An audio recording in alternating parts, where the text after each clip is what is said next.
All right, last little stretch of our exploration for today. I'm just kind of scanning the brush here because leaving that bridge behind, the milepost 99 marker should have been somewhere around here, but I don't see it. I looked before and it may have been taken. I checked down in kind of the brush and things like that to see if it was kind of lurking down there, but no such luck. All right, so let's just continue plodding along here.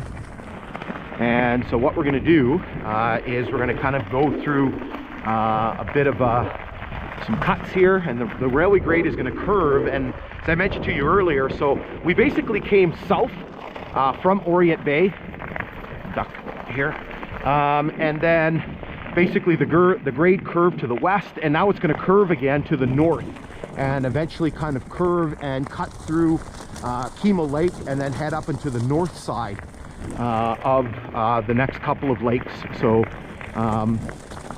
Keemle and then Shamrock and then McKirdy and Wanagoo. And what's interesting here is just up ahead where this curve is, I'll flash it up on the screen, but this section of railway line was actually redone, I believe, I want to say in the 70s, I don't know, but they changed the curve a bit up here. Again, I'm not sure why. Maybe the curve was too tight, but it was redone. And so there's another grouse. Wow, lots of grouse today, like, and not moving. It's just right up there. You can't see it. I can see the top of its head right there. There goes Luna, and there she goes flying. Yeah, lots of grouse today.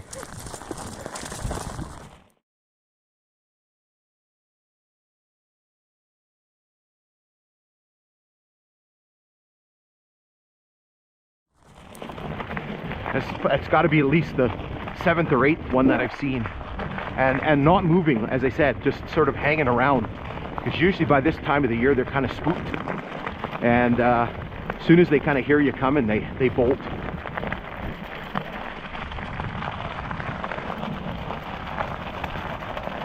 All right, so we're coming up here actually on the starting point of my hike today. My truck is just up ahead, and we're actually coming up on what is known as McKirdy Station. And McKirdy Station was actually named after William McKirdy, who was a very well-known outfitter and guide in this area. And the family actually had a long kind of sort of history in this area.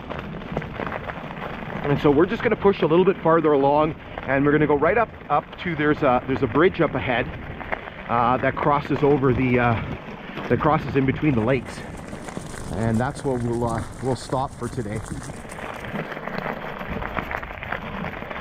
And so just up here, just to our right, so just to the east side of the grade, we actually have, it's kind of seems like it's lightening up a bit here, we actually have an old section house. And so this is the former section house here at McKirdy, and so you can see the structure there. And on that profile map that I have, CN profile map, it actually shows you that it was sold, and I want to say like 1972. I'll flash that up on the screen.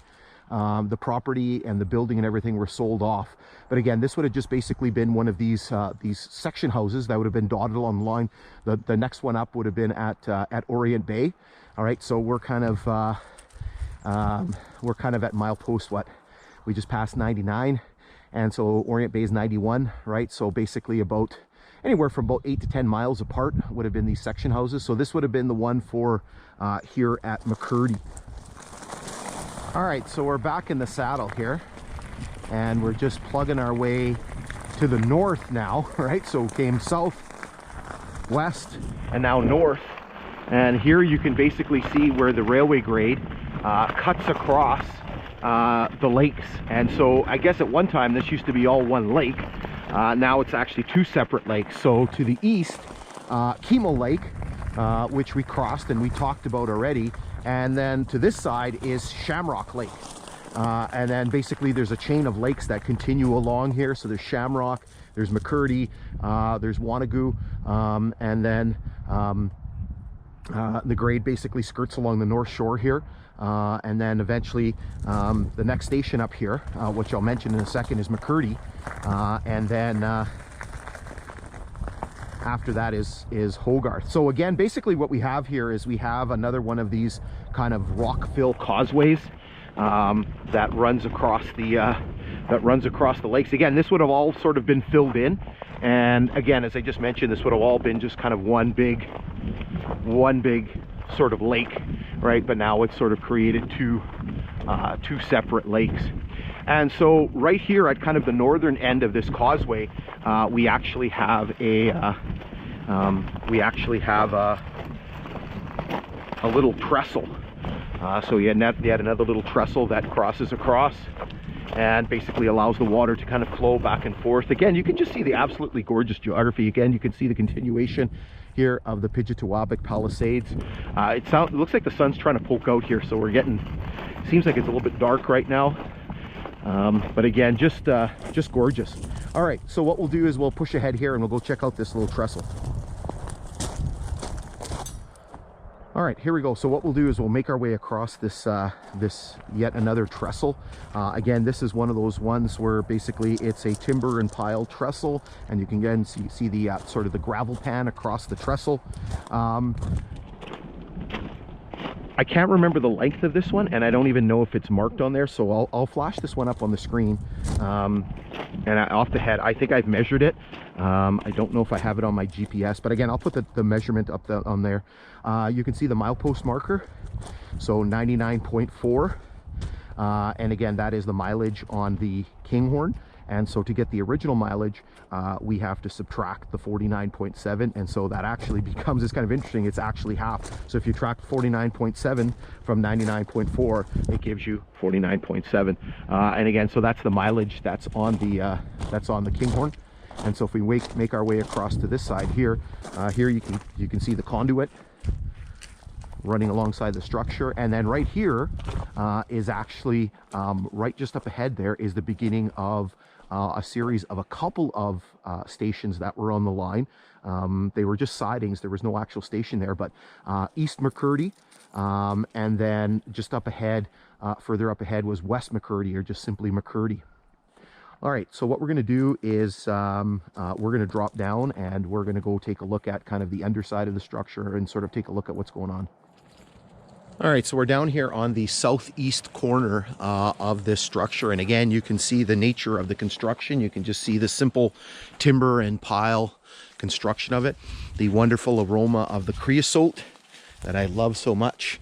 Here you can actually see some of the piles from one of the earlier structures that are here. Again, kind of really neat to see them. And again, no idea of when this structure was built. They were fairly regularly replaced, maybe every 10 years or maybe a little bit more. Here you can kind of see the one of the pieces of the previous structure, and then I don't know if you can see it in the water there, you can actually see more from the previous structure. You can also see, I can't get too close, but you can actually see this metal that's been placed in between. Again, almost I'm guessing allowed to boats and things like that to cross in between. And if we make our way over here, over to the southwest corner, again you can kind of see more pieces of the structure.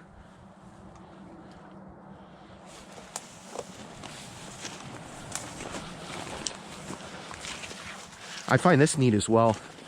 You can almost see they put shingles sandwiched in between the timbers and the piles, and I'm guessing the shingles are there to protect the end cuts of the piles to try to keep the water out. And you can see it on these ones as well.